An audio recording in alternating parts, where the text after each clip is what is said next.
everyone, welcome to our channel Education Hotspot. So this video is for your IGNOU MA Sociology second year subject, that is MPA 16. ये subject आपका political science वाले student के लिए भी है, plus this subject is for sociology. ये common subject है जो दोनों स्टूडेंट्स के लिए हमें देखने को मिलता है, MA sociology and political science. तो both the student can watch this video. Same ही चीज है, कुछ अलग नहीं है, सब्जेक्ट बिल्कुल सेम है, कंटेंट बिल्कुल सेम है. तो you guys want me to make some video for MPA 16 also because the content you are seeing is less, बहुत ज़्यादा वीडियो नहीं है and due to the shortage of time and अभी MSOE 4 का exam था, that's why इस subject पे बहुत ज़्यादा वीडियो नहीं बन पाई. बट येस, जितना कर पाए उतना अच्छा है. अपनी तरह से आप लोग कोशिश करते चलिए. देखिए, मैं नहीं बोलूंगी कि जिस सब्जेक्ट की ज़्यादा वीडियो नहीं है उसमें आप टोटली सब कुछ मेरी वीडियो पे रिलाई हो जाइए. जितनी है उसका बेनिफिट लीजिए, प्लस अपनी तरफ से भी एफर्ट करते रहिए. यहाँ पे MPA 16 का मैं ट्राई करूंगी आज और कल, क्योंकि परसों आप लोगों का आई थिंक एग्जाम है. तो आई ट्राई कि मैं आप लोगों को मैक्सिमम कंटेंट जो है वो प्रोवाइड करा पाऊँ, बिकॉज मैं सिंगल पर्सन हूँ, नोट्स भी मुझे खुद ही बनाने होते हैं, देन वीडियो बनाना. तो अगर अभी आप लोग इस सब्जेक्ट के बाद जस्ट नेक्स्ट सब्जेक्ट का भी उम्मीद करने लग जाएंगे कि बिल्कुल अभी मिलने लगे, तो वो थोड़ा सा मुश्किल हो जाती है चीज़ें. नोट्स पहले से प्रिपेयर नहीं है, मुझे अभी बनाने पड़ रहे हैं. और अभी वीडियो के स्टार्टिंग में ही बोल रही हूँ, क्योंकि बिना बोले आई थिंक आप ज़्यादा सीरियसली लेते नहीं हैं. कुछ बच्चे सीरियसली ले लेते हैं, so they did it, but generally सब लोग ऐसा नहीं करते हैं. जितने लोग वीडियो देखते हैं उतने लोग वीडियो को पसंद नहीं करते हैं. तो इन केस वीडियो का बेनिफिट हो रहा है तो प्लीज इसको वीडियो को लाइक जरूर कीजिए. शेयर करने को मैं नहीं बोलती हूँ, बिकॉज आप एमए सोशोलॉजी पढ़ रहे हैं, दुनिया नहीं पढ़ रही है, आपके रिलेटिव्स नहीं पढ़ रहे हैं, आपके फ्रेंड्स नहीं पढ़ रहे हैं. तो please don't share this video, अपने तक रखिए, पढ़िए. जो लोग कर रहे हैं उनके लिए बेनिफिशियल है ये सिर्फ. और बाकी अगर आप वीडियो अच्छी लगी, कुछ खराब लगा, कुछ समझ में नहीं आया, एनीथिंग, प्लीज कमेंट करके वीडियो के नीचे कमेंट जरूर कीजिए.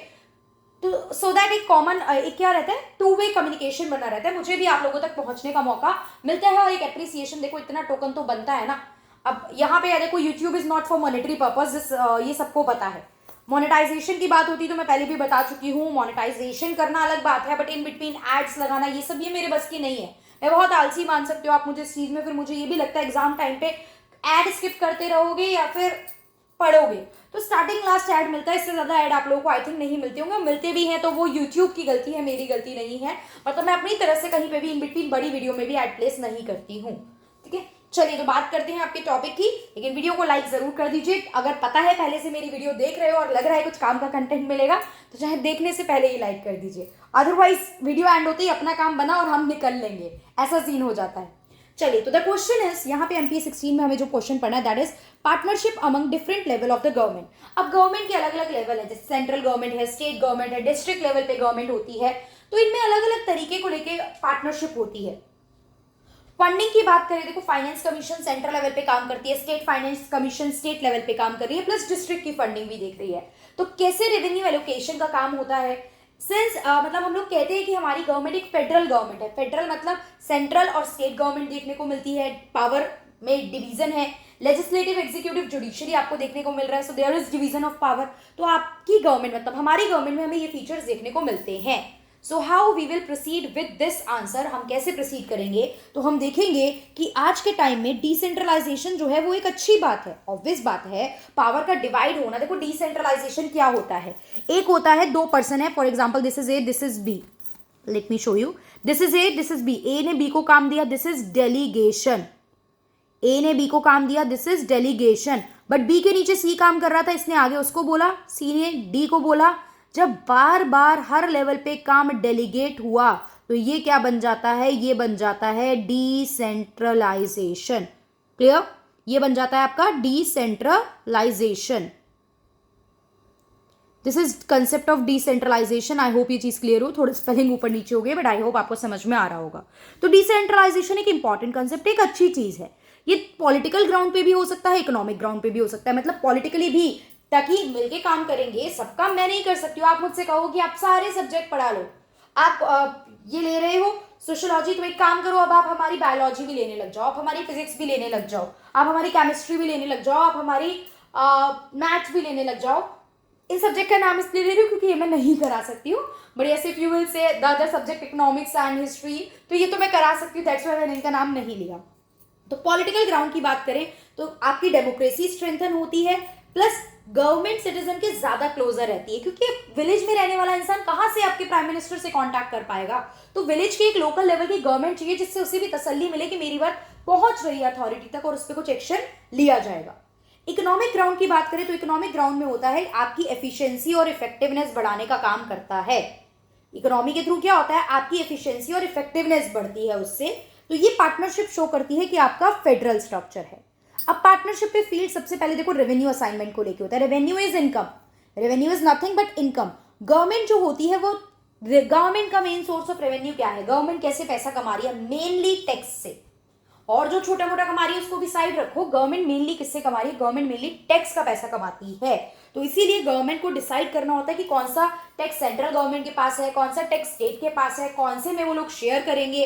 लाइक इनकम टैक्स होता है, वेल्थ टैक्स होता है, प्रॉपर्टी टैक्स है, मतलब हाउस का आपका टैक्स होता है, जीएसटी लग रहा है आजकल। तो ये एलोकेशन सेट करनी इंपॉर्टेंट हो जाती है। तो government mainly rely on different level या type of tax for their revenue. Government have to decide which type of tax is suitable for each level of government. Principle of tax assignment की बात की जाए, जो tax assignment होता है, जो भी आप जिस भी जुरिस्डिक्शन ने वो टैक्स सेट करा है, depend partially on the mix of various taxes used in the country overall. मतलब आप बाकी टैक्सेस के बेसिस पे चीजों को देख के देन टैक्स असाइनमेंट की बात करते हो। इसको आगे इलैबोरेट कैसे कर सकते हैं हम लोग, you will then further mention कि गवर्नमेंट जो है वो क्या करती है, government almost universally employ balance tax system which have the feature that different tax apply to basically the same basis. अब क्या होता है, ऐसा नहीं है आप एक बैलेंस सिस्टम निकालते हो, कहीं भी आप ये नहीं किसी चीज को बहुत ज्यादा अप ले जाओगे सेंटर पे और स्टेट पे बिल्कुल डाउन जाएगा। स्टेट हर चीज के लिए सेंटर पे डिपेंडेंट नहीं रह सकता और नहीं रहता है। आपको पता होगा कि आपकी कॉन्स्टिट्यूशन जो है उसका जो आपका शेड्यूल 7 है, it talks about division of power. मतलब सेंटर के पास अपनी पावर है जो यूनियन लिस्ट में लिखी गई है, स्टेट के पास अपनी सेपरेट पावर है जो स्टेट लिस्ट में लिखी गई है। कुछ ऐसी पावर है जो दोनों लोग मिलके जिस चीज को मैनेज करते हैं, जिन फंक्शन को, that was under the concurrent list. तो इस तरीके से आपकी गवर्नमेंट में पॉलिटी में चीजें डिजाइन और डिसाइड हो रखी हैं, जिससे पॉलिटिकल और इकोनॉमिक लेवल पे क्या होता है, पार्टनरशिप एस्टैब्लिश होती है among various level of government. अब ये प्रिंसिपल कुछ देखो टैक्स वाले पॉइंट को हम एक्सप्लेन कर रहे हैं, किन बातों पे आपका जो टैक्स असाइनमेंट है वो डिपेंड करता है। पहला तो इंटरनल कंट्रोल मार्केट कैसी है, आपकी मार्केट एफिशिएंट है या नहीं। मार्केट में क्या होता है यहाँ पे कि एक जगह से दूसरी जगह आप विदाउट एनी रिस्ट्रिक्शन, एक प्लेस से दूसरी प्लेस, एक रीजन से दूसरे रीजन, आप विदाउट एनी डिस्टॉर्शन और रिस्ट्रिक्शन मूवमेंट हो पा रही है चीजों की, गुड्स की, सर्विसेज की, रिसोर्सेज की, लैंड की, लेबर की। ये सब रिसोर्सेज में क्या क्या आता है, लैंड आता है, लेबर आता है। रिसोर्सेज में लैंड जाता है, लेबर भी जाता है, पैसा यानी कैपिटल भी जाता है और ओनर भी जाता है। तो इन सब का क्या होना चाहिए, जो आपके एंटरप्रेन्योर होते हैं वो भी जाते हैं, इन सब का विदाउट एनी रिस्ट्रिक्शन मूवमेंट होना चाहिए। If all resources can freely move from one region to another without any restriction or distortion, then हम कहेंगे कि इंटरनल कंट्रोल सिस्टम एफिशिएंट है। प्लस नेशन की इक्विटी पे बात जाएगी। सिंपल सी बात देखो, टैक्स असाइनमेंट का क्या सिस्टम होता है, गवर्नमेंट के पास टैक्स जाता है, गवर्नमेंट उस टैक्स के पैसे से ही आपकी कंट्री में इंफ्रास्ट्रक्चर बिल्डअप करती है, be it central government be it state government, दोनों यही काम करती है ना। तो अगर इनकम टैक्स की बात करो, income tax is a form of direct tax. उससे आप क्या करते हो, जो हाई इनकम ग्रुप वाले पर्सन है उनसे ज्यादा टैक्स लेते हो। ऐसा नहीं है जो 50 लाख कमा रहा है साल का उससे भी हम 10% टैक्स ले रहे हैं और जो 5 लाख कमा रहा है उससे भी 10% ले रहे हैं, नहीं। जैसे जैसे इनकम बढ़ती है टैक्स का जो रेट होता है वो भी बढ़ता है। तो आप क्या कर रहे हो, आप यहाँ पे हायर इनकम ग्रुप से ज्यादा टैक्स लेके लोअर इनकम ग्रुप के बेनिफिट के लिए, इंफ्रास्ट्रक्चर डेवलपमेंट के लिए उसको लगाते हो। इसे कहते हैं इक्विटी मेंटेन करना। अमीरों से लेके गरीबों पे स्पेंड कर रहे हो सो दैट उनकी भी अपलिफ्टमेंट हो सके। This is to establish equity, और इसे ही हम रीडिस्ट्रीब्यूशन और रीएलोकेशन भी बोलते हैं कि यू आर रीडिस्ट्रीब्यूटिंग द इनकम और वेल्थ और रीएलोकेट कर रहे हो आप रिसोर्सेज को। ये कंसेप्ट होता है with the help of taxation. Government कर, और कौन करता है, गवर्नमेंट कर रही है। तो this can be achieve by efficient tax transfer system. It can help in redistributing equity. Federal government is the only level that can ensure that resident in different region are treated equitably, उनको बराबर treat किया जाएगा। Third is industrial policy reform and investment. 1991 में IPR industrial policy reform हुए, new economic policy आई, that is liberalisation, privatisation and globalisation.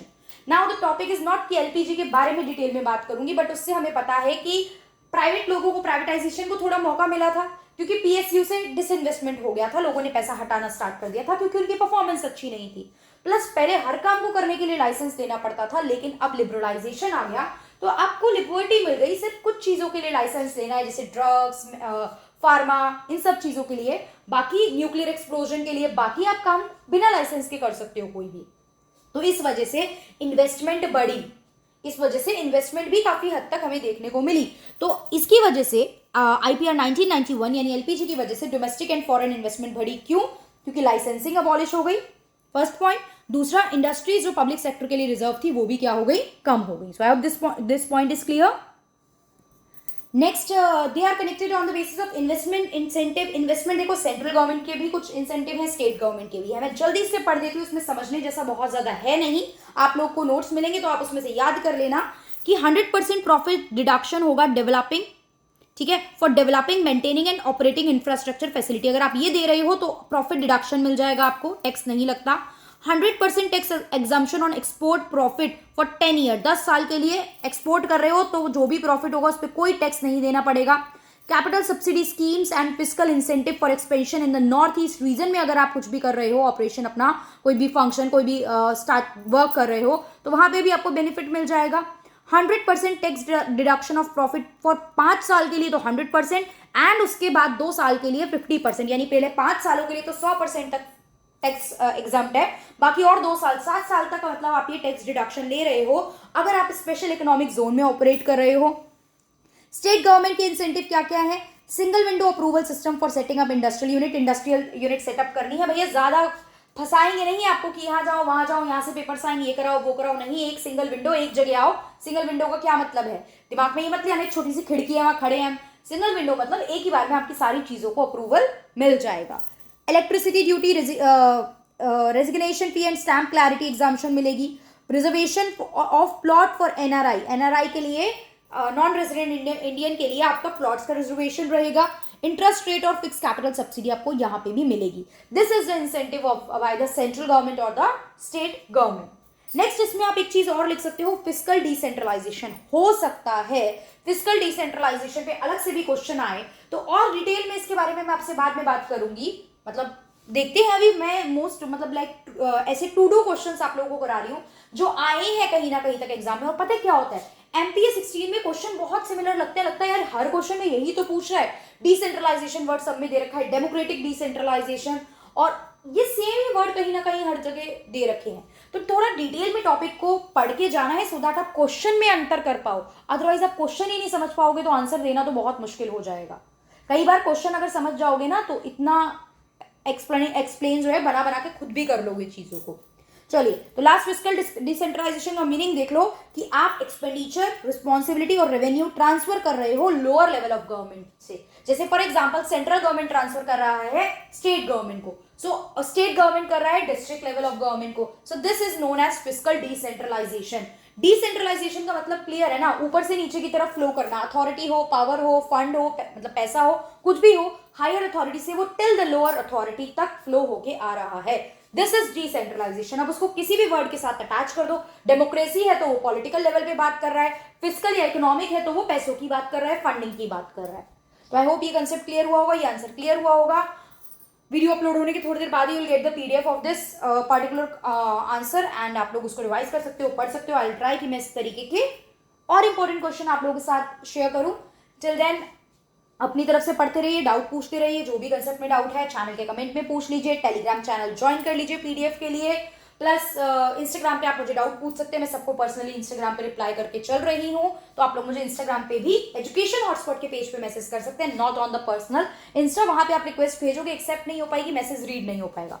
तो जो education hotspot का पेज है इंस्टाग्राम, वहां पे आप मुझे टेक्स्ट कर सकते हैं। That's all for this video. Thank you everyone.